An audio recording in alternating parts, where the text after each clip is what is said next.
Hello दोस्तों, प्रारंभ class में एक बार पुनः आपका बहुत बहुत स्वागत है।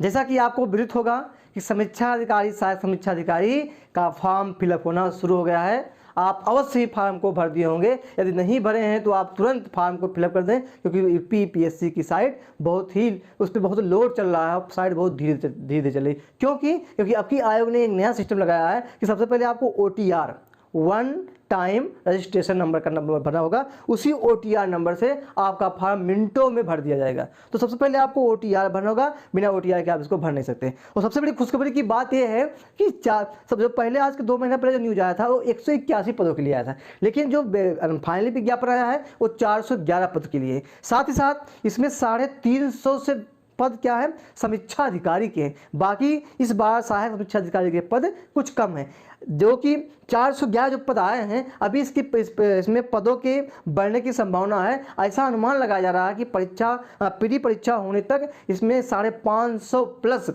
पद होंगे। तो आप देर न करते हुए आप पूर्ण रूप से कमर कस लीजिए, क्योंकि हमें केवल एक पद से मतलब है। हमें 450 550 पद से नहीं, हमें केवल एक पद से मतलब है। हमको एक पद लेकर के समीक्षा अधिकारी बन के कहाँ आयोग में हमें सचिवालय में जाना है। तो उसी के परिप्रेक्ष्य में मैं आज अपनी क्लास लेके आपके सामने उपस्थित हूँ। क्लास के साथ साथ आपको हमारी इस चैनल से हिंदी के छोटे टॉपिक प्राप्त हो चुके हैं। अगला जो इसका सीरीज है उसकी सीरीज भी जल्दी आपको 60 नंबरों की 10 सीरीज आपको दी जाएगी। कितने 10 सीरीज में दूंगा, 60 नंबरों के। इसमें 6 टॉपिक के 10 क्वेश्चन होंगे, जिस प्रकार से पेपर में क्वेश्चन आता है। तो उसकी भी तैयारी लगातार कराई जा रही है। आज के विज्ञान समीक्षा अधिकारी के GS में विज्ञान का भी अपना बहुत महत्वपूर्ण योगदान होता है। विज्ञान से भी 50 से 20 क्वेश्चन परीक्षाओं में पूछे जाते हैं। तो क्योंकि विज्ञान में अगर देखा जाए सामान्य विज्ञान से क्वेश्चन आते हैं, और सामान्य विज्ञान में जीव विज्ञान सबसे अधिक प्रश्न पूछे जाते हैं। उसके बाद जो नंबर आता है भौतिक विज्ञान का, और भौतिक विज्ञान के ऐसे चैप्टर से क्वेश्चन पूछे जाते हैं जो हमारे दैनिक जीवन से जुड़ा हुआ हो। जो हमारे दैनिक जीवन से जुड़ा हुआ होता है उसी पाठों से क्वेश्चन को पिकअप किया जाता है, और ताकि आप उसका उत्तर आसानी से अपने आप को जोड़ते हुए दें। तो जो आज का टॉपिक है उष्मा एवं ताप, या इसी को हम उष्मा गतिकी भी कहते हैं। क्या कहते हैं? उष्मा गति कहते हैं। इसमें पूछा क्या जाता है, इसमें पूछा जाता है कि दैनिक जीवन में वाष्पन उष्मा का क्या उपयोग है, ताप क्या है, ताप मापियाँ क्या हैं, किस ताप मापी को किस प्रकार से कि इसका प्रयोग किया जाता है, इसके बारे में हम पढ़ेंगे। इसमें पढ़ना हमको है कि क्वथन क्या है, क्वथनांक क्या है, गलन क्या है, गलनांक क्या है, इसी सब के बारे में हमें इस चैप्टर में पढ़ना। फिर इसमें पढ़ना है कि मटके में रखा हुआ जल ठंडा क्यों बना रहता है, या जो फ्रीज या सॉरी जो कूलर होते हैं, ये जो कूलर होते हैं किस प्रकार से ठंडा हवा देते हैं, इस सब के बारे में हम इस चैप्टर में पढ़ेंगे। शुरू करते हैं हम अपने टॉपिक को। पहला समझते हैं उष्मा। उष्मा इसी को कहते हैं हीट। उष्मा और ताप दोनों कुछ मिलते जुलते शब्द हैं, लेकिन दोनों में काफ़ी अंतर है। पहले उष्मा क्या है, हमने बताया कि उष्मा वो भौतिक कारक है जो हमें गर्मी या ठंडा का आभास कराती है। क्या मैंने बताया? उष्मा वो भौतिक कारक है जो हमें गर्मी या ठंडी का आभास कराती है, या कह सकते हैं कि उष्मा एक प्रकार की ऊर्जा है जो एक वस्तु से दूसरे वस्तु में केवल तापांतर के द्वारा क्या होती है, स्थानांतरित होती है। क्या मैंने बताया कि उष्मा एक प्रकार की ऊर्जा है। ऊर्जा तो ये है कि उष्मा के द्वारा ही हम किसी भी वस्तु में ताप ला सकते हैं, किसी वस्तु में गर्माहट ला सकते हैं, ठंडापन ला सकते हैं। तो उष्मा एक प्रकार की ऊर्जा है जो एक वस्तु से दूसरे वस्तु में केवल तापांतर के द्वारा क्या होती है, स्थानांतरित होती है। तो आपको याद क्या करना है कि उष्मा एक ऐसा कारक है जिससे हमें गर्मी या ठंडक का आभास होता है। अभी गर्मी का मौसम चल रहा है, धीरे धीरे अक्टूबर महीना बीतने वाला है, देखिएगा आप ठंडक आ जाएगा। तो क्योंकि उसमें सूर्य की उष्मा हमें उसमें क्या होती है, उनमें ताप कम हो जाता है, जिससे हमें क्या होता है, उसको भौगोलिक कारक है जो है ठंडी गर्मी का, उसको भूगोल पढ़ा जाता है। तो अब इसके बाद इसका इसकी मात्रक क्या होता है, यसाई पद्धति में इसका मात्रक क्या होता है, जूल होता है। इसको कैलोरी भी कहा जाता है। क्या कहता है? अब देखिए यहाँ उष्मा का मात्रक भी जूल, ताप का ऊर्जा का मात्रक भी जूल होता है, उष्मा की मात्रक जूल होता है, ऊर्जा का मात्रक भी कैलोरी होता है, उष्मा का भी मात्रक क्या होता है, कैलोरी होता है। अब जब कैलोरी आ ही गया है, इसका हम लोग पोस्टमार्टम कर देते हैं कि कैलोरी क्या है। कि 1 ग्राम शुद्ध जल का तापमान 1 अंश सेंटीग्रेड बढ़ाने पर क्या होता है, 1 ग्राम शुद्ध जल का तापमान 14.5 सेंटीग्रेड से 15.5 सेंटीग्रेड, या हम कह सकते हैं 1 अंश सेंटीग्रेड बढ़ाने तक जो आवश्यक उष्मा की मात्रा होती है उसी को क्या कहता है, कैलोरी कहते हैं। क्या फिर समझिए, 1 ग्राम शुद्ध जल का ताप 14.5 सेंटीग्रेड से 15.5 सेंटीग्रेड बढ़ाने के लिए आवश्यक उष्मा की मात्रा को क्या कहता है, कैलोरी कहते हैं। अब फिर पढ़ते हैं हमने उष्मा पढ़ा और कैलोरी पढ़ा। अब अगला हमारा है ताप। क्या है, ताप। ताप जिसको हम कहते हैं टेम्परेचर। क्या कहते हैं, टेम्परेचर कहते हैं कि वह भौतिक कारक है जिसके द्वारा हमें यह पता चलता है कि कोई वस्तु कितना गर्म है या कितना ठंडा है। कहेंगे कहा हो भैया बहुत गर्मा गया, बहुत गर्मा गए हो, तो वो गर्माहट वो नहीं है, आप गुस्से हो गए हैं, वो दूसरी बात है। यहाँ क्या है कि वह भौतिक कारक है जिसके द्वारा किसी वस्तु से हमें ये पता चलता है कि कोई वस्तु कितना गर्म है या कितना ठंडा है। अब किसी भी वस्तु को हम उष्मा दे करके उसकी गर्माहट को बढ़ा सकते हैं। हमने क्या बताया, किसी भी वस्तु को हम उष्मा दे करके उसकी गर्माहट को बढ़ा सकते हैं। अब इसके बाद अब इसमें आ गया कि ताप हम किससे मापते हैं, कि किसी वस्तु का ताप हम किससे मापते हैं। तो आप जानते हैं कि किसी वस्तु का ताप आप तापमापी से नापते हैं। अगर आप घर में हैं, आपको बुखार हो गया तो डॉक्टर के पास भागे भागे जाते हैं। डॉक्टर पहले आपके हाथ की नाड़ी को पकड़ता है और जमाना खत्म होगा नाड़ी पकड़ने वाला, आपके सर को टच करता है कि आपका सर कितना गर्म है। यदि गर्म है तो कहता कि आपको बुखार है, लेकिन कितना बुखार है इसको आप छू करके नहीं देख सकता है। इसके लिए तापमापी होती है, और तापमापी 2 प्रकार की होती है, एक ध्रुव तापमापी, एक गैस तापमापी। इसी वक्त इसको हम यहाँ पढ़ते चलते हैं। अब ध्रुव तापमापी होती है जो इसमें ध्रुव तापमापी में 2 प्रकार की होती है। एक को कहते हैं हम डॉक्टरी थर्मामीटर, क्या कहते हैं हम, डॉक्टरी तापमापी, इसी को भाई हम लोग कहते हैं थर्मामीटर भी कहते हैं। एक क्या होता है प्रयोगशाला थर्मामीटर। अब देखिए तापमापी में बताया कि एक दो होता है, एक ध्रुव तापमापी, एक गैस तापमापी। यहाँ पढ़ लेते इसी वक्त। तो जो ध्रुव तापमापी होता है उसमें क्या भरा हुआ तो होता है, उसमें भरा हुआ होता है पारा या एल्कोहल भरा होता है। लेकिन जो डॉक्टरी थर्मामीटर होता है उसमें बेसिकली क्या भरा जाता है, पारा भरा जाता है। क्यों भरा जाता है पारा, इसको भी हम बताते हैं। और इसके पहले हम ये समझते हैं कि हमारा ताप किस में नापा जाता है। तो हमारा ताप जो होता है वो 3 पैमाना ताप मापने का है। एक है सेल्सियस, फ़ारेनहाइट और केल्विन। इसको भी इसी वक्त समझ लेते हैं, तब हम तापमापी को समझते हैं। सेल्सियस की खोज स्वीडन के वैज्ञानिक सेल्सियस ने किया था। देखिए हमारे जो यूरोपीय वैज्ञानिक या जो वैज्ञानिक होते हैं, जिस चीज़ की वो खोज करते थे उसको अपने नाम पे रख लेते थे। यही है जो है पढ़ाई का महत्व। अब इनका नाम क्या हुआ, सेल्सियस जी का नाम क्या हुआ, अमर हो गया। क्यों अमर हो गया, क्योंकि इन्होंने सेल्सियस की खोज की, इसलिए उसका नाम मतलब सेंटीग्रेड की खोज की, और सेंटीग्रेड की खोज किसने की, सेल्सियस ने की, इसलिए उसका नाम क्या हो गया, सेल्सियस। इनका ये स्वीडन के वैज्ञानिक थे, 1742 में इन्होंने खोज की था। अब देखिए जो सेल्सियस पैमाना होता है वो होता है उसका जो तापमान होता है, गलनांक होता है 0 डिग्री सेंटीग्रेड होता है, जबकि क्वथनांक कितना होता है, क्वथनांक कितना होता है 100 डिग्री सेंटीग्रेड होता है। गलनांक 0 डिग्री सेंटीग्रेड और क्वथनांक कितना होता है 100 डिग्री सेंटीग्रेड। ये जो सेल्सियस पैमाने का जो है क्वथनांक और गलनांक होता है, कुल कह सकते हैं, तो इनके बीच कितना होता है 100 सेंटीग्रेड होता है। इस दूसरा है फ़ारेनहाइट। फ़ारेनहाइट की खोज जर्मनी के वैज्ञानिक फ़ारेनहाइट ने किया था। कब किया था, 1770 ईस्वी में। इसमें गलनांक कितना होता है 32 अंश सेंटीग्रेड, 32 अंश फ़ारेनहाइट से इसका गलनांक होता है, और इसका जो क्वथनांक होता है कितना होता है 212 अंश फ़ारेनहाइट होता है। फिर समझ लीजिए फ़ारेनहाइट और सेंटीग्रेड, सेंटीग्रेड का हमने क्या होता है गलनांक 0 डिग्री सेंटीग्रेड, जबकि क्वथनांक 100 डिग्री सेंटीग्रेड। वहीं फ़ारेनहाइट का गलनांक 32 डिग्री फ़ारेनहाइट, और इसका जो क्वथनांक होता है 212 डिग्री फ़ारेनहाइट होता है।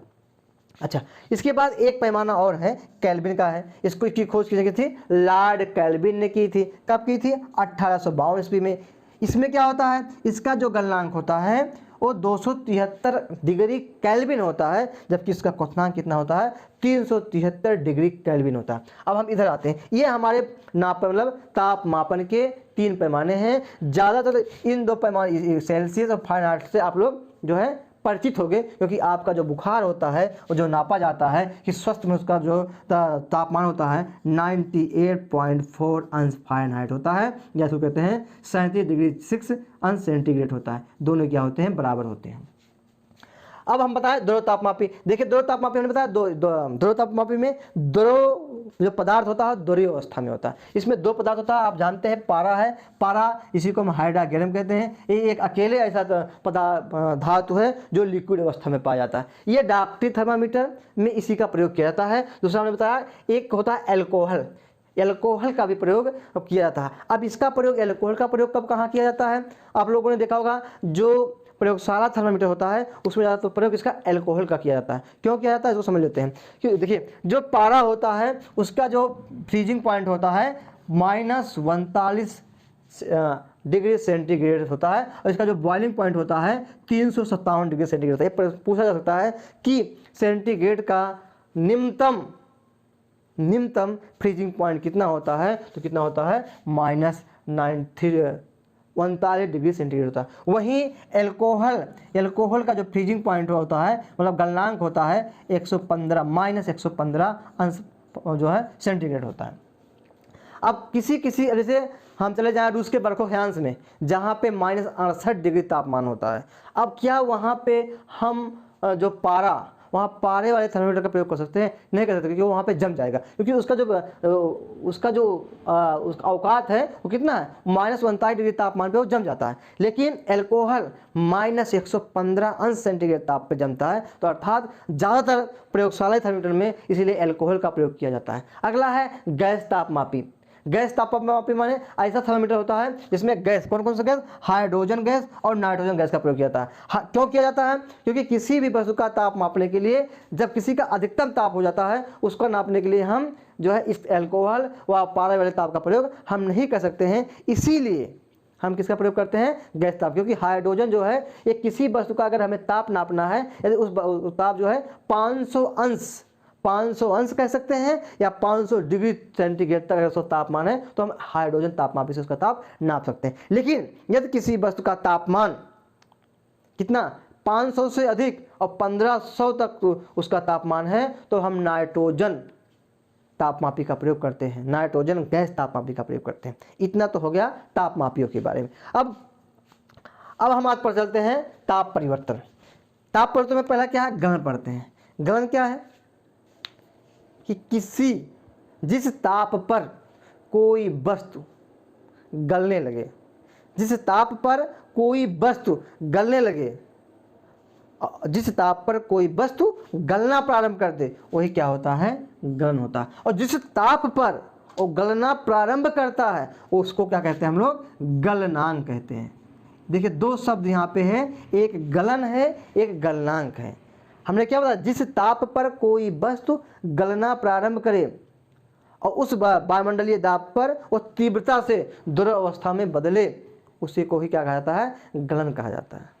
अब कोई किसी वस्तु का तापमान, किसी वस्तु का गलनांक या गलन वस्तुओं में उपस्थित अणुओं के ऊपर डिपेंड करता है कि जिस वस्तु का गलनांक सबसे अधिक होता है उसका मतलब यह है कि उनके बीच जो अणु है, उनके अणुओं के बीच लगने वाले आकर्षण बल का मान बहुत अधिक है। यदि जितना किसी वस्तु के में अणुओं के बीच आकर्षण बल का मान जितना अधिक होगा उसका गलनांक उतना ही अधिक होगा। इसके लिए हम देख सकते हैं जैसे बर्फ है, क्या है, बर्फ का गलनांक अगर हम देखें तो बर्फ का गलनांक कितना होता है, 0 अंश सेंटीग्रेड होता है। अर्थात बर्फ के जो अणु हैं वो उनके अणुओं के बीच जो आकर्षण बल है कुछ कमजोर है, इसीलिए उसका गलनांक क्या है, 0 अंश सेंटीग्रेड है। वहीं हम देख लेते हैं मोम।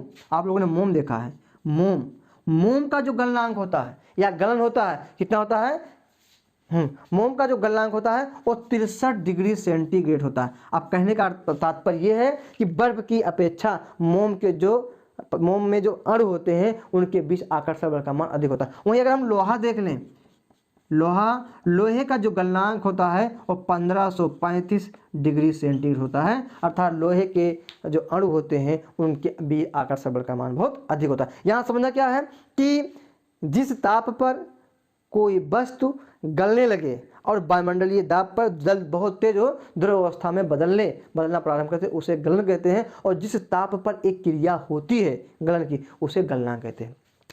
अगला है क्वथन।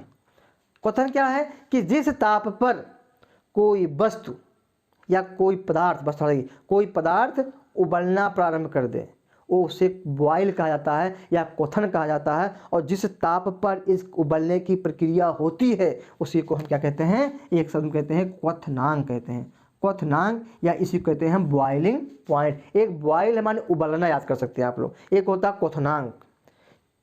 तो जिस ताप पर कोई गलना, इसका मतलब क्या हुआ। अब इसमें अगर हम एल्कोहल को ले लें, एल्कोहल जो सब लोग पी के झूम बराबर झूम शराबी,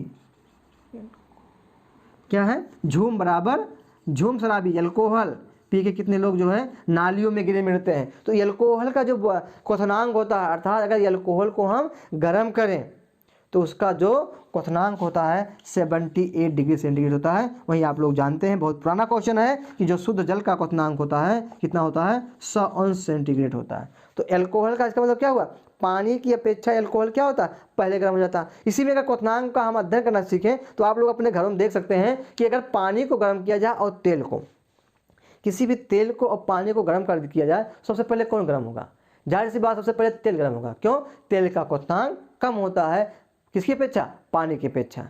वहीं पारा, हम क्या बताएं, पारा, अभी हमने देखो पारा बताया था कि पारा का जो क्वथनांक होता है अभी हमने बताया 357 डिग्री सेंटीग्रेड होता है। अर्थात पारा को उबालने के लिए 357 डिग्री तापमान हमको सेंटीग्रेड तापमान देना पड़ेगा तो उबलेगा। तो ये क्या हुआ, क्वथन हो गया। अगला है हिमीकरण, इसी को कहते हैं हम फ्रीजिंग कहते हैं। जिस ताप पर कोई पदार्थ जमने लगे, जिस ताप पर कोई पदार्थ जमने लगे उसे हम हिमांक कहते हैं या हिमीकरण कहते हैं। जल का हिमांक 0 डिग्री सेंटीग्रेड होता है। अगला है वाष्पीकरण, इसी के बारे में पढ़ना हमको विस्तार से। वाष्पीकरण के बारे में पढ़ लीजिए। वाष्पीकरण क्या है कि जिस ताप पर कोई भी पदार्थ वाष्प के रूप में बदलने लगे उसे वाष्पीकरण कहा जाता है। और वाष्पीकरण के लिए क्वथनांक का होना आवश्यक नहीं है, क्योंकि क्वथनांक के पहले भी, मतलब किसी पदार्थ के उबलने के पहले ही उसमें वाष्प निकलना प्रारंभ होता है। जैसे जब हम लोग घरों में खाना बनाते हैं, पानी तो पानी उबलने के पहले या सब्जी दाल उबलने के पहले उससे क्या होता है, वाष्प निकलना प्रारंभ होता है। वही क्या हुआ, वाष्पन हुआ। तो वाष्पन और किसमें, क्वथनांक में बहुत अंतर है। क्वथनांक जिस ताप पर कोई द्रव्य उबलने लगे, लेकिन वाष्पन क्या हुआ, जिस ताप पर कोई द्रव या कोई द्रव्य किस अवस्था में, वाष्प में परिवर्तित होने लगे उसे वाष्पन कहा जाता है। आप लोगों ने देखा है जो तालाबों झीलों का जो पानी होता है वो वाष्प बन के उड़ जाता है वायुमंडल में। क्या पानी उबलता है, नहीं उबलता है। पानी नहीं उबलता है, इसके बावजूद जो नदियों तालाबों का पानी जो होता है वो वास्तव में क्या होता है, उड़ जाता है। और कहाँ, वायुमंडल में। बाद में वही क्या होता है, संग्रहण के द्वारा क्या होता है, बारिश होती है। या जो हमारे कपड़े हैं, हम अपने जब कपड़े को सुखाते हैं तो कपड़े सुखाने क्या होता है, उसमें जो वाष्पन की प्रक्रिया के द्वारा ही जल्दी क्या होता है, कपड़े सूख जाते हैं। अगला हमारा है संग्रहण पढ़ते हैं। क्या पढ़ते हैं हम लोग, संग्रहण पढ़ते हैं कि संग्रहण क्या है। देखिए संग्रहण क्या है, उसी वाष्प का किसमें, जल के रूपों में परिवर्तन को ही संग्रहण कहा जाता है। जो बारिश, ओस का गिरना, कोहरा, कुहासा, ये सब संग्रहण की प्रक्रिया के द्वारा होता है। क्या हुआ कि जिस ताप पर कोई भी वाष्प द्रव अवस्था में बदलना प्रारंभ करे उसे क्या कहा जाता है, वह संग्रहण कहा जाता है। अब हम पढ़ेंगे गुप्त उष्मा पढ़ते हैं हम लोग। किसी पदार्थ की अवस्था परिवर्तन के लिए उसे दी गई उष्मा ऊर्जा उसकी गुप्त उष्मा कहलाती है। हमने क्या बताया कि किसी पदार्थ के अवस्था परिवर्तन के लिए उसे दी गई उष्मा ऊर्जा उसकी गुप्त उष्मा कहलाती है। कहने का मतलब है कि किसी पदार्थ का अगर अवस्था हमें बदलना है तो उसको जो उष्मा दी जाती है वही उसकी क्या होती है, गुप्त उष्मा होती है। जैसे यदि बर्फ़ को हम पिघला रहे हैं तो उसको जो उष्मा दी जा रही है वो उसकी क्या है, गुप्त। जो जितनी बर्फ की गुप्त उष्मा होगी उतना उष्मा क्या होती है, वो एब्जॉर्ब करती है। इसको दो भागों में बांटा गया है, एक है गलन की गुप्त उष्मा और एक है वाष्पन की गुप्त उष्मा। किसी ठोस पदार्थ को द्रव में परिवर्तित करने के लिए आवश्यक उष्मा को गलन की गुप्त उष्मा कहते हैं। फिर समझ लीजिए, किसी ठोस पदार्थ को उसको द्रव अवस्था में बदलने के लिए जो उसको ऊष्मा दी जाती है उसको ही गलन की गुप्त ऊष्मा कहते हैं। इसका मान कितना होता है 3.34 गुणे 10⁵ जूल होता है। इसी प्रकार वाष्पन की गुप्त ऊष्मा क्या है, किसी ठोस या किसी द्रव को वाष्प के रूप में बदलने के लिए उस द्रव को जितनी ऊष्मा दी जाती है उससे वाष्पन की गुप्त ऊष्मा कहते हैं। समझ सकते हो, किसी पदार्थ को गलने में जो ऊष्मा दी जाती है तो उससे क्या गलन की गुप्त ऊष्मा, और किसी पदार्थ को वाष्प मतलब वाष्प में बदलने के लिए जो ऊष्मा दी जाती है उसे वाष्पन की गुप्त ऊष्मा कहते हैं। और वाष्पन की गुप्त ऊष्मा होती है 22.5 गुणे 10⁵ जूल होता है। एक इसी तरह में एक और समझ लेते हैं हम लोग कि परम शून्य ताप क्या है। परम शून्य ताप, देखिए कि अभी तक इस ब्रह्मांड में ये नहीं ज्ञात हो पाया है कि कितना ताप हो सकता है, माने अधिकतम ताप अभी तक नहीं ज्ञात हो पाया कि अधिकतम ताप कितना हो सकता है।